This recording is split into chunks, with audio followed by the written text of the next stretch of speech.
Ladies and gentlemen, welcome back to the Star Bazaar. Today we are taking a look at EA and how they are under criminal investigation in Belgium. Let's check it out. I'm coming at the haters, they're making me more famous cause my videos got more force than Darth Vader, go!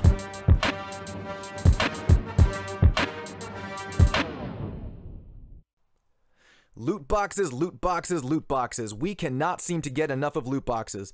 I have here an article from segmentnext.com written by a Sikander Mahmoud titled EA Refusing to Remove Loot Boxes in Belgium, Criminal Investigation Underway.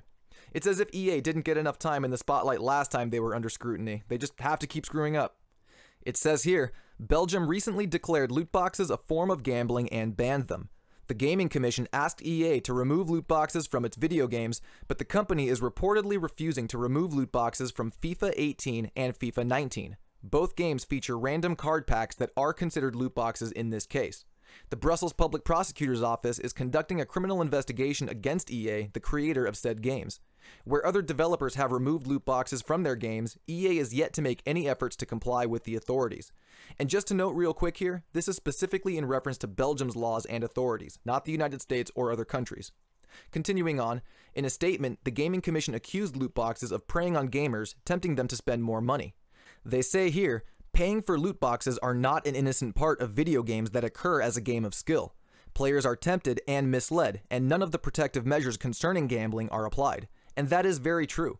Loot boxes and the act of opening them give you the same exact dopamine hit as when you insert a coin and pull the lever on a slot machine. The thrill and the anticipation of what you're going to get after the spin is the exact same thing, yet there is very little regulation on this type of gaming practice.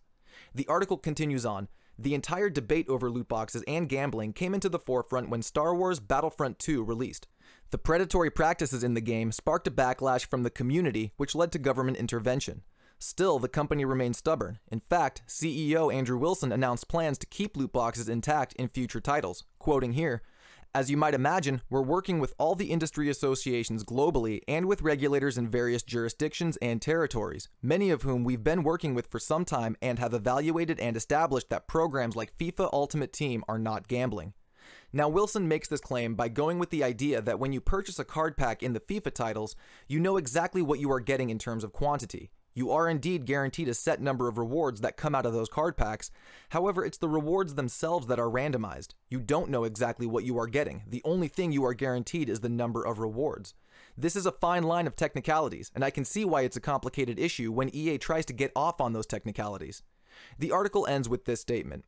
It is believed that loot boxes will push worldwide gaming revenue to $160 billion by 2020, so it is clear why EA is fighting to protect its share of the revenue. But Belgium, as well as the Netherlands, are taking the fight to companies like EA, and one can only hope EA is forced to correct its business practices. This is a developing story, so we will have more updates for you as more updates arrive. Man, EA just can't stop screwing up. Now they're getting on the wrong side of the law while pushing predatory practices on gamers and playing it off like they're innocent. I can completely, 100% understand the need to make money from a business standpoint, and more power to a company who has figured out a way to maximize profits. We all want that. But when the line between service and predation gets crossed, we as consumers need to speak out and put companies like EA on blast for doing the things they do. Blizzard, Valve, and 2K Games have already complied with the Gaming Commission's rules to discontinue loot boxes in their game titles, and EA is the only one who seems set on keeping them. They are the gaming juggernaut right now, so it will be difficult to sway them, especially since it's such a cash grab. That's not something that they will give up without a fight. But as gamers and people who care about games and the integrity of the industry, it is our responsibility to call out BS like this when we see it. Loot boxes inherently are not a bad thing, but combine them with impure intentions and you have a recipe for disaster. Hopefully, this criminal investigation sees EA's practices for what they are. At the very least, the commission and the law are on the gamer's side in this case. That will do it for this video though.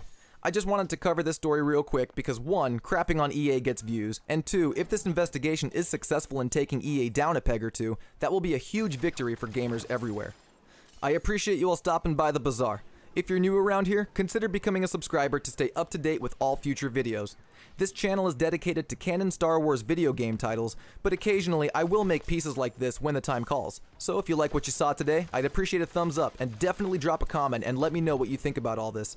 This has been Turkish Delight, and may the Force be with you, always.